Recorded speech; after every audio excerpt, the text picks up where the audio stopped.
زیرزمین نمدار، سیمانه که مثل گچ کار میشه.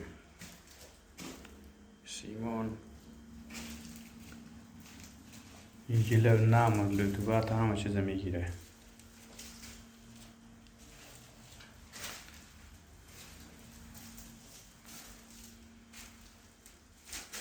زمین رطوبت داشته و داره رطوبت. این سیمان باعث میشه رطوبت دیگه نده از این طرف، مثل گچ کار میشه. اما قنباد با سیمان پتی میکنی به دیوال،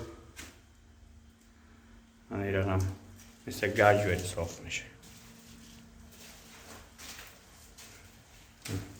خیلی هم کار میشه، یک نفره می همه میتونه کار کنه به یک روز.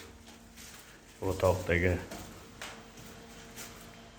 البته این طرف فردا باید صاف کنیم. امروز به خاطر که سیمان با توری زدم که جلو رطوبت بیشتر بگیره صاف نشد. خوب درخت خرما مصنوی هم هست.